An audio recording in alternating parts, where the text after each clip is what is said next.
ano lang po, may mga some questions po ako about sa ito na international cuisine and ready na po ba kayo?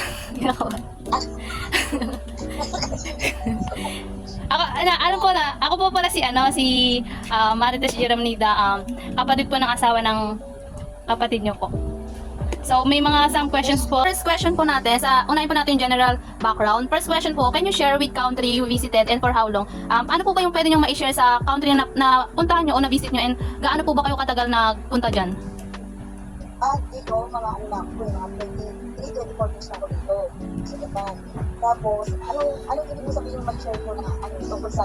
Sa country po na napuntahan nyo po, ano po ba yung mga pwede nyo i-share about sa country ng Japan? So, dito yung mga magagandang mga tanawin at saka yung mga pagkain nila, yung mga gano'n, saka yung mga traditional nila dito.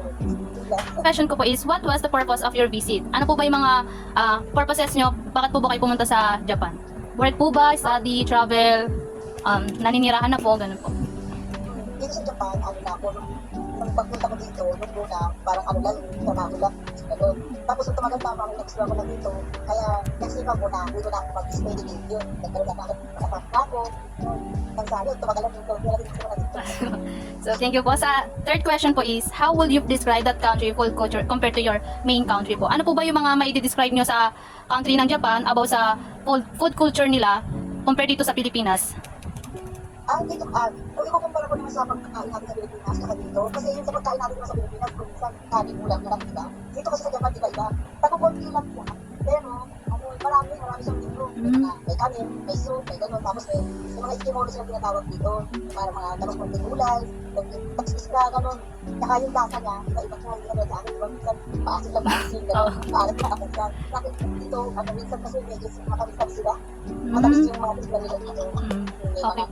Kung tawagin yung mga kasama na, mga gano'n. Mga side dish?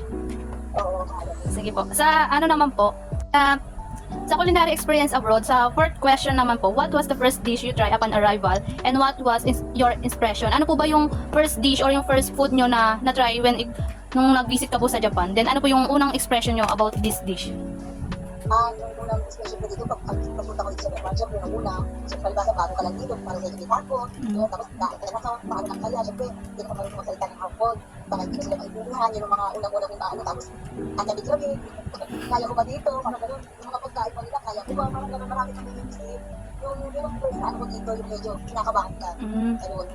Parang, Fifth question po is, can you share a memorable dining experience you had in that country? Ano po ba yung mga memorable experience mo nung pumunta ka po sa Japan? memorable, unang-unang memorable ko dito, ano kaya? Memorable dining nyo po na experience sa mga restaurant nila dyan po sa Japan. Tanda ko na. Unang-una nung, siyempre magkakasama kami mga kasama ko, kumain kami sa ramen. Nagulat ako. Kasi ang laki-laki ng ramen dito. Sabi ko, maububos ko ba ito? Sabi ko, ganyan. Ang dami mga nakalagay sa mga iba ko, mga nilalagay yung mga doni, gano'n. Marami yung toppings, may mga gulay. Sabi ko, maububos ko ba ito? Ang laki talaga niya. Kaya sabi ko, paano ba ito? Pero kung tinitignan ko sila, ay parang ano lang sa kanila, yun lang yung pinaka-ano ko na parang ang laki-laki, hindi ako makapaniwala. Pag kasi sa akin, di ba? Pag gano'n kalaki, parang isang pamilya lang nakain. Pero isang tao lang. Mabilis yung metabolism nila. Sige po. And sa 6 questions po natin, were there any dishes or ingredients that you surprised you or felt unusual? Ano po ba yung mga mga foods or mga ingredients na na-surprise ka na may naramdaman kang kakaiba? Kunyari sa mga ingredients nila, yung mga nilalagay nila sa mga foods, ano po ba yung naramdaman mong kakaiba o nalasahan mong kakaiba compare sa Pilipinas? Ang ano dito kasi, karamihan dito, yung mga dashi nila kung tawagin. Parang mga ano sila, yung mga isla, mga kung tawagin dashi, kasi mga isla yung kapit sa isla. Hindi siya kapag natin lang, sa atin meron din, kapatid. Kanila naman, yung parang actually, powder siya, pero kami sila dashi ng mga gulay, meron ng mga ano nila, tapos naglalagay sila ng kung tawagin niya rin, yung naman medyo matatas yun. Tapos meron silang tinatawag na, yung mga, di ba may mga sake kung tawagin, yung parang alak siya na inilalagay sa pagluto, mga gano'n. May mga cubes din sila, na parang wala sa Pilipinas. Po Ate Pia, yung mga cultural and social aspect of food, sa 7 questions po is, how do people in that country typically enjoy their meals?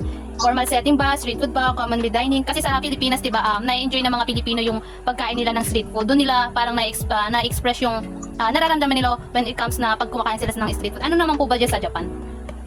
Paano nila na-enjoy yung food nila?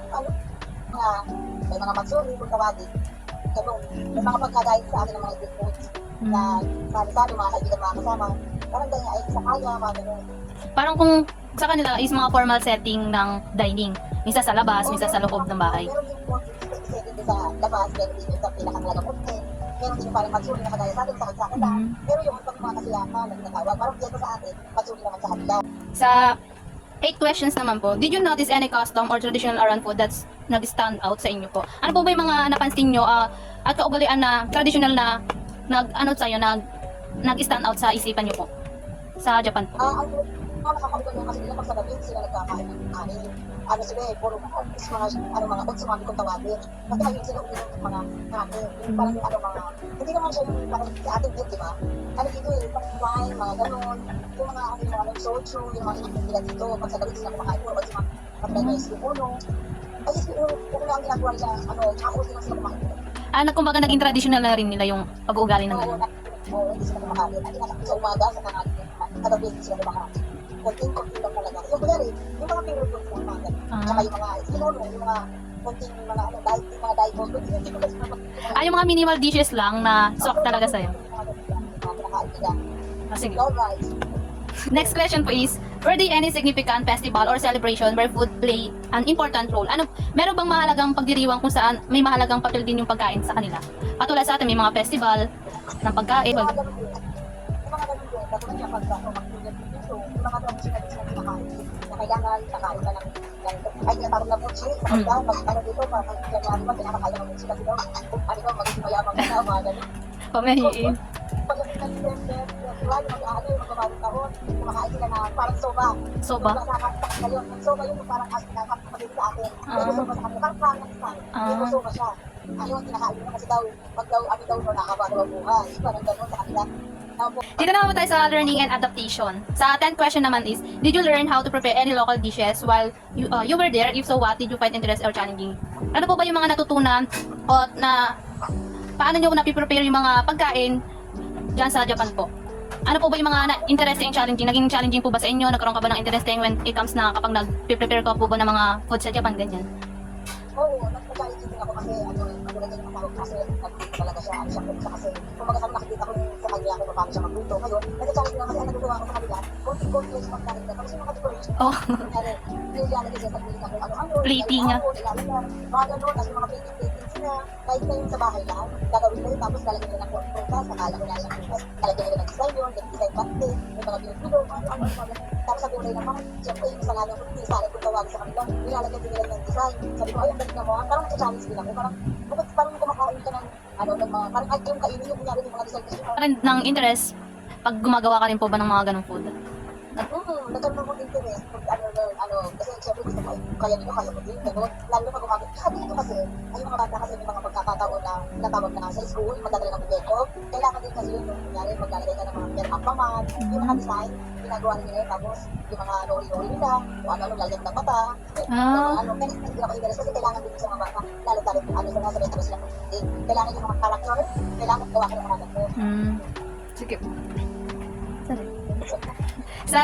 Malapit na po tayo. 11 po. So, how did your locals react when you show interest in their cuisine? Paano mo na ipapakita ang reaction mo at interest mo when it comes sa food ng Japan po? Siyempre, pag nakita ko, ay, wow, kasi mo siyempre sa kulit parang ako yun, wow, kirili, ulisis, parang, ay, ang ganda, parang ang sarap-sarap, pag hindi mo pa nakakain, diba? Ay, ang sarap-sarap, parang gano'n. Pero yung expression ko, ay, grabe, parang kung namin nasa hotel, kung kumain, parang gano'n, kahit na kasi sa kanilang ordinary house lang, gano'n yung mga prefer nila, parang nakakaano ko na, ay, bakit ganito, parang sa Pilipinas, sa atin, basta nalang lalagay sa plato. Kain agad eh. May mga design, kaya, parang, kasi tingin ko lang, ang sarap-sarap ng kainin, tapos, parang, ibang iba pa nasa hotel pala, gano'n, yung expression sa kanilang, Sa kanila, everyday makikita mo laging may design. Pero sa hotel, pag pumunta ka, sa hotel mo lang makikita. So, sa 12th question naman po, did you find any similarities between their cuisine and your home country dishes? Ano po ba yung mga panghalin tulad ng food dyan sa Japan? May mga sa atin, kaya pinili ko isda, meron din dito na hindi sila, pero yung mga awit na kasama, tsaka may mga sauce na nilalagay sila, parang gano'n. Tapos, yung mga lagay kasi yung mga pagkain sa akin na parang soup na nila dito sa panggalon ng ulang, parang siguro magkakapareho lang siguro kung nagtang sila lahat, parang gano'n. Pero hindi sila dito gawin. Kaya lang nga, yung sa amin kasi, mga tibol, bawag hindi nilalagay, diba? Dito kasi hindi sila naglalagay nun. At nilalagay nila dito lang, at saka nilalagay nila ng mga hipon, mga gano'n. dako. Hindi naman sa akin, bawang na nila ganun. Tapos, yung pinuli naman natin, parang may pagkakahawin din natin dito. Yung adobo din natin, may pagkakahawin din sa adobo dito, pero medyo matamis na. Sa reflection and impact naman po, sa 13, how has this experience influenced your perspective on food and cooking? Ano po ba yung mga experience at na-influensya yung pananaw mo based sa food nila at sa pagluluto? The way ng pagluluto nila, tapos yung food nila, ganun. Ano po ba yung pananaw nyo? Pananaw ko, parang kasi yung pananaw ko sa pagluluto nila, parang mas healthy kasi sa atin. Kasi sa kanya, parang sa amin yun, ultimo, yung mga masusustansya, mga gano'n, ang naan nila. Tapos yun yung pananaw ko lang ha, iba sa atin. Kasi sa atin kahit saan ka lang yun, di ba? Kahit namin lang ilagay natin, di ba? Sa kanila kasi, kailangan ito, tsaka ito, kailangan ito. Yung mga gano'n, yun yung ano ko na-experience sa kanila, talagang ano sila, parang nagtipid talaga sila. Balance, ano yung pinakain nila. Tsaka hindi sila yung naglalagay ng mga kung ano-ano. Talaga kung ano yung nilulutuin mo, yun ang magiging lasa nila yun. Katulad ng sila, di ba sa akin naglalagay sila ng atin, di ba? Sa kanila hindi. Hindi sila naglalagay yung ano lang yun. Ihaw lang nila yun. Ng ano, yun lang yung isda kayo. Tsaka walang sausawan. Yun ang gusto. Kasi ang pinaan nila yun, yung original na lasa, dapat yun ang mula sa akin. Yun ang ano sa kanila. Kaya naman po, are there any ingredients or techniques from that country that you know incorporate into your cooking? Ano po ba yung mga ingredients at techniques sa Japan na pwedeng isama sa pagluluto? Ay, kasi ako, katulad ako, pag-luto ako ng curry ng tawagin. Kasi minsan kapag yung curry, hindi talaga may sweet talaga na ilalagay talaga sa ganito. Ngayon, sinasamahan ko yung kape. Yung some powder ng kape, sinasamahan ko yun kasi, napansin ko kasi pag ilalagay ko ng kape, parang ano, yung iba yung amoy niya. Yung curry ng tawagin, parang, hindi lang yung matitik maakla yung curry. Kasi yung curry kasi medyo ang ano, pag ilagay ko siya, parang bumap. Yung ano ko sa kanya. Tapos, ano ba ba? Naglalagay, pag ano, yan, nagluluto ko ng kahit na anong naglalagay ko ng konti asukal, kasi mahilig kasi sa medyo matamis, gano'n. Hindi lang yung mga technique na ano dyan. So, last question na po is, what advice would you give to someone planning to explore the cuisine of country? Ano po ba yung mga advice mo sa mga taong na nagpaplano na mag-explore dyan sa Japan when it comes sa food po? Ang ano po, sa mga nagpaplano na mag-aligid sa Japan, Ma-explore po nila yung mga different kinds of food ng Japan. Iba't ibang klaseng pagkain na pwede nilang makita dyan sa Japan. marami silang pwede makita dito sa Japan. Ano, katulad yung, ano, kailangan, kasi yung Japan, mga Japan food, kaya rin, takoyaki, mga gano'n. Tapos, yung mga, kasi yung mga sushi, yung sila pinatawag ko, yung mga ano yun. Sashimi, sushi Oo, yun, sashimi, yun, tempura. Yun, tempura. Oo, yun, tempura.